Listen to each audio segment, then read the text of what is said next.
ఒక దట్టమైన అడవి అంచున జనసమర్థం లేని పాడుబడిన కోట గోడపై ఒక పొరుగుబోతు కోడిపుంజు ఉండేది. అది కేవలం ఆహారం కోసం మాత్రమే కిందకు దిగేది. తన పనేదో తాను చూసుకుని తెలివిగా ఉండేది. అదే అడవిలో నివసించేది ఒక జిత్తుల మారి నక్క. ఆ నక్క వేటలో కండబలం కంటే బుద్ధిబలాన్నే ఎక్కువగా ఉపయోగించేది. ఆ నక్క కన్ను ఎప్పుడూ ఆ కోడి పుంజుపైనే ఉండేది. ఆ కోటగోడ పైన ఎప్పుడు ఎత్తులో ఉండే ఆ కోడిపుంజును ఎలాగైనా పట్టుకోవాలని నిర్ణయించుకుంది. ఒక కాంతివంతమైన ఉదయం కోడిపుంజు కోటగోడపై నిలబడి తన రోజువారీ అధికారిక కూతను వినిపిస్తున్నప్పుడు ఆ నక్క తన ముఖంపై అమాయకపు పెద్ద చిరునవ్వుతో కోటగోడ కిందకు వచ్చింది. వచ్చి నక్క ఇలా అంది. ఓ గౌరవనీయమైన కోడిపుంజు, పక్షుల సామ్రాజ్యపు కిరీటమా, నీకు అత్యవసరమైన అపూర్వమైన శుభవార్త తీసుకువచ్చాను అంటూ తన గొంతులో అత్యంత మృదుత్వాన్ని నింపింది నక్క. కోడిపుంజు కొద్దిగా కిందకు వంగి కాళ్ళెగరేస్తూ ఇలా అంది. ఓ అవునా నక్క, శుభవార్తనా? నాకా? మీ నక్కల గుంపుకు మా పక్షుల గుంపుకు మధ్య ఎప్పుడు శుభమనేది లేదు కదా. ఏంటో చెప్పు అని వెటకారంగా అడిగింది. నక్క తన తోకను శాంతంగా ఆడిస్తూ గంభీరమైన గొంతుతో ఇలా చెప్పింది. ఓ కోడిపుంజు, నువ్వు ఇంకా గతంలోనే ఉన్నావు. నిన్న రాత్రి ఈ అరణ్యపు మూల పురుషుడైన రుద్ర ఋషి జింక ఒక దివ్య దర్శనమిచ్చింది. అది ఆకాశంలోని నక్షత్రాల నుండి ఒక కొత్త శాసనాన్ని ప్రకటించింది. శాసనమా? అదేంటి అని కోడిపుంజు ఆసక్తిగా ప్రశ్నించింది.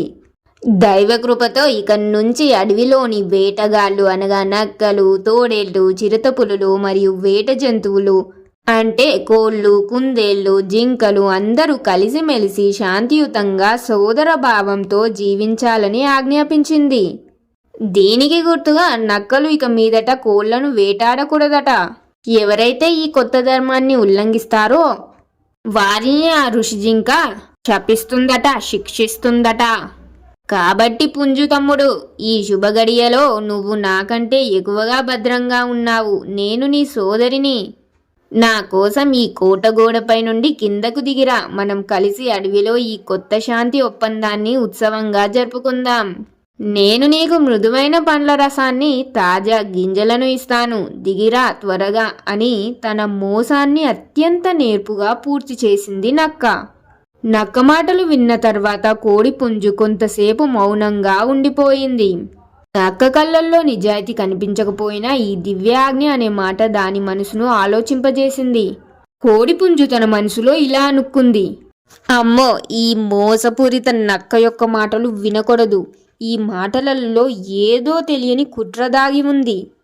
అది నన్ను తినాలనే ఈ మాటలను చెబుతుంది. దీని మాటలను అస్సలు నమ్మకూడదు అని అనుకొని కోడిపుంజు మెల్లగా నవ్వింది. ఆ నవ్వులో ఒక నిశ్శబ్దమైన తెలివి, ఎగతాళి దాగి ఉన్నాయి. కోడిపుంజు నక్కతో ఇలా అంది. నక్క సోదరి, ఇది నిజంగా అద్భుతమైన చారిత్రక వార్త. మీ నక్కల జాతికి జ్ఞానోదయం కలిగినందుకు నా హృదయం సంతోషంతో ఉప్పొంగుతుంది. ఈ శుభ సందర్భాన్ని మరింత ఉత్సాహంగా జరుపుకోవడానికి మీ కొత్త శాంతి సందేశాన్ని విన్న తర్వాత నా ముగ్గురు అత్యంత సన్నిహిత స్నేహితులు నిన్ను కలిసేందుకు వేగంగా ఇటువైపు వస్తున్నారు. అప్పుడు నక్క ఇలా అంది. నా స్నేహితుల? ఎవరు అంటూ నక్క గుండె ఒకసారిగా వేగంగా కొట్టుకుంది. నాకు అడవిలో ఎవరి స్నేహితులు లేరే.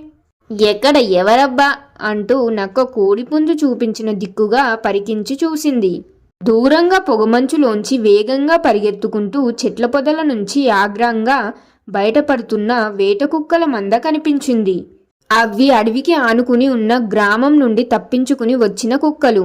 వాటికి నక్క మాంసం అంటే అమితమైన ఇష్టం. వాటి ఉగ్రమైన మురిగే శబ్దం వాతావరణాన్ని దద్దరిల్లుస్తుంది. అమ్మో, అవి కుక్కలు, వేట కుక్కలు అని నక్క భయంతో వణికిపోయింది. దాని జిత్తులమారి కళ్ళల్లో చావు భయం కనిపించింది. అది తక్షణమే వెనక్కి తిరిగి తోక ముడుచుకుని పరుగు మొదలుపెట్టింది. నక్క పారిపోవడం చూసిన కోడిపుంజు కోటగోడపై నుండి మరింత బిగ్గరగా నవ్వింది. అదేంటి నక్క సోదరి, అంతగా భయపడుతున్నావేం? ఇప్పుడు మనందరి కోసం కొత్త శాంతి శాసనం వచ్చింది కదా. నువ్వు, నేను, ఈ కుక్కలు అందరం స్నేహితులమే. ఒకరినొకరు వేటాడకూడదు కదా, ఆగు వారిని కలుద్దాం అంటూ గట్టిగా కూసింది. నక్క ప్రాణాలు అరచేతిలో పెట్టుకుని పరుగు పెడుతూ వెనక్కి తిరిగి కేక వేసింది. నిజమే పుంజు తమ్ముడు, నీ మాట నిజం. కానీ ఆ ముఖ్యమైన దేవతాజ్ఞ గురించి ఈ వేట కుక్కలకు ఇంకా తెలియదు కదా. వారికి తెలిసేలోపు నేను ముందు పారిపోవడం అవసరం. అలా చెప్పి బ్రతుకు జీవుడా అనుక్కుంటూ నక్క అడవిలోకి పారిపోయింది. ఆ రోజు నుండి ఆ నక్క తన తెలివితేటలను దుర్వినియోగం చేయడం తగ్గించింది.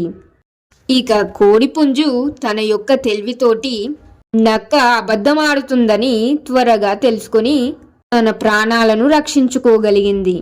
మరియు అప్పటి నుంచి కోడిపుంజు కూడా అహంకారాన్ని వీడి ఏ జంతువులతోటి కూడా ఎక్కువగా మాట్లాడకుండా ఎవరిని నమ్మేది కాదు. తన పనేదో తాను చేసుకుంటూ సంతోషంగా ఉండేది. మోరల్ ఆఫ్ ద స్టోరీ, ఈ కథ ద్వారా నేను మీకు తెలపాలనుకున్న నీతి ఏమిటంటే, తన తెలివి గొప్పదని అహంకరించే వారికి కూడా సమయస్ఫూర్తి ఉన్న సామాన్యుల నుండి గుణపాఠం తప్పదు. తెలివి అనేది పదవి, హోదా లేదా జాతిని బట్టి ఉండదు.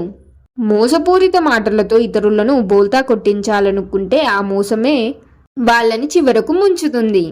కాబట్టి ఫ్రెండ్స్, ఎవరైనా ఏదైనా చెబుతున్నారంటే అది నిజమా కాదా అని తెలుసుకోకుండా ఎవరి మాటలను కూడా నమ్మకూడదు.